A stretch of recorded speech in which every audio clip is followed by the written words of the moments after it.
ಈ ಸಲ ಲೋಕಸಭಾ ಚುನಾವಣೆಗೆ ಎನ್ಡಿಎ ಸರ್ಕಾರದ ವಿರುದ್ಧ ಐಎನ್ಡಿಐಎ ಹೆಸರಿನ ಹಲವು ಎಲ್ಲ ವಿರೋಧ ಪಕ್ಷಗಳು ಕೂಡ ಒಗ್ಗೂಡಿದ್ದು ಐಎನ್ಡಿಐಎ ಅಂತ ಅಲೈನ್ಸ್ ಕೂಡ ಮಾಡ್ಕೊಂಡಿದೆ. ಬಟ್ ಈ ಒಕ್ಕೂಟಕ್ಕೆ ಎಸ್ಡಿಪಿಐ ಸೇರಿರಲಿಲ್ಲ.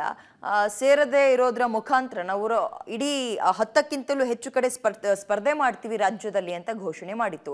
ಬಟ್ ಈಗ ಕೊನೆ ಕ್ಷಣದಲ್ಲಿ ಕೆಲವೊಂದು ಬದಲಾವಣೆಗಳಾಗಿದೆಯಂತೆ. ಏನದು ಬದಲಾವಣೆ ನೋಡ್ತಾ ಹೋಗೋಣ. Social democratic party of India silent. 14 ಕ್ಷೇತ್ರದಲ್ಲಿ ನಾಮಪತ್ರ ಹಾಕದ ಎಸ್ಡಿಪಿಐ ಪರೋಕ್ಷವಾಗಿ ಕಾಂಗ್ರೆಸ್ಗೆ ರಾಜ್ಯದಲ್ಲಿ ಬೆಂಬಲ. ಪ್ರಧಾನಿ ನರೇಂದ್ರ ಮೋದಿ ನೇತೃತ್ವದಲ್ಲಿ ಎನ್ಡಿಎ ಮೈತ್ರಿಕೂಟ ದೇಶದಲ್ಲಿ ದಶಕಗಳ ಕಾಲ ಸರ್ಕಾರ ಮಾಡಿದೆ. ಶತಾಯಗತಾಯ ಈ ಬಾರಿ ಗೆದ್ದು ಅಧಿಕಾರಕ್ಕೆ ಬರಬೇಕು ಅಂತ ಇಂಡಿ ಅಲಿಯನ್ಸ್ ತೀರ್ಮಾನಿಸಿದೆ. ಆದರೆ ಎಸ್ಡಿಪಿಐ ಮಾತ್ರ ವಿಪಕ್ಷಗಳ ಒಕ್ಕೂಟದ ಒಳಗೆ ಇಲ್ಲದೆ ಸ್ವತಂತ್ರವಾಗಿ ಸ್ಪರ್ಧಿಸುವ ಮುನ್ಸೂಚನೆಯನ್ನ ಕೊಟ್ಟಿತ್ತು. ಈಗಾಗಲೇ ನಮ್ಮ ಎಲ್ಲಾ ಜಿಲ್ಲೆಯಲ್ಲಿ, ನಮ್ಮ ಪಕ್ಷದ ಎಲ್ಲಾ ಜಿಲ್ಲೆಗಳಲ್ಲಿ ಅಲ್ಲಿನ ಜಿಲ್ಲಾ ಸಮಿತಿಯೊಂದಿಗೆ ನಮ್ಮ ರಾಜ್ಯ ಚುನಾವಣಾ ಸಮಿತಿ ಏನಿದೆ, ನಮ್ಮ ಪಕ್ಷದ ಆಂತರಿಕ ರಾಜ್ಯ ಚುನಾವಣಾ ಸಮಿತಿ ಇಲ್ಲಿನ ನೇತೃತ್ವ ಹೋಗಿ ಈಗಾಗಲೇ ನಮ್ಮ ರಾಜ್ಯ ಚುನಾವಣಾ ಇನ್ಚಾರ್ಜ್ಗಳ ಉಸ್ತುವಾರಿಗಳ ನೇತೃತ್ವದಲ್ಲಿ ಚರ್ಚೆಗಳು ನಡೆದಿದೆ. ರಾಷ್ಟ್ರೀಯ ಸಮಿತಿಗೆ ನಮ್ಮ ಕೆಲವೊಂದು ಬೇಡಿಕೆಗಳು ನಾವು ಕಲ್ತಿದ್ದೇವೆ. ಅದು ಫೈನಲ್ ಆದ ಮೇಲೆ ನಾವು ಅದನ್ನು ನಾವು ಅನೌನ್ಸ್ ಮಾಡಲಿಕ್ಕಿದ್ದೇವೆ. ಎಲ್ಲ ಕಡೆ ಸ್ಪರ್ಧಿಸಬೇಕು ಅಂತ ಇದೆ.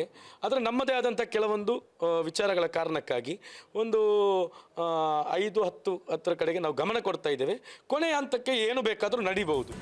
ಇನ್ನು ರಾಜ್ಯದ ಮೊದಲ ಹಂತದ ಚುನಾವಣೆಗೆ ನಾಮಪತ್ರ ಸಲ್ಲಿಕೆ ಪ್ರಕ್ರಿಯೆ ಮುಗಿದಿದೆ. ಇನ್ನು ಎಸ್ಡಿಪಿಐ ಇಲ್ಲಿ ತನಕ ನಾಮಪತ್ರವನ್ನ ಹಾಕಿಲ್ಲ.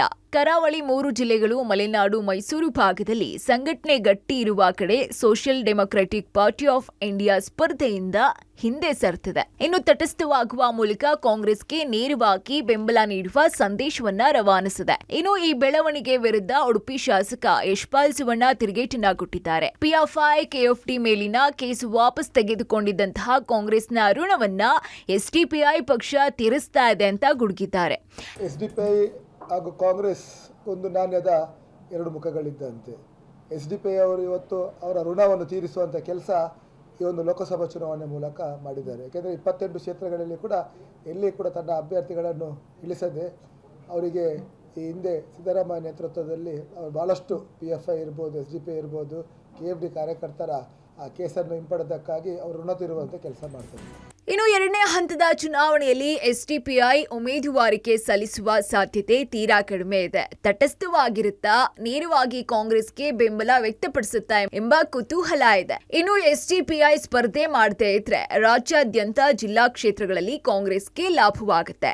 ಇನ್ನು ಎಸ್ಡಿಪಿಐ ಸ್ಪರ್ಧೆ ಮಾಡದೆ ಹೋದ್ರೆ ರಾಜ್ಯಾದ್ಯಂತ ಎಲ್ಲಾ ಕ್ಷೇತ್ರಗಳಲ್ಲಿ ಕಾಂಗ್ರೆಸ್ಗೆ ಲಾಭವಾಗುತ್ತೆ. Deepak, public TV, Udupi.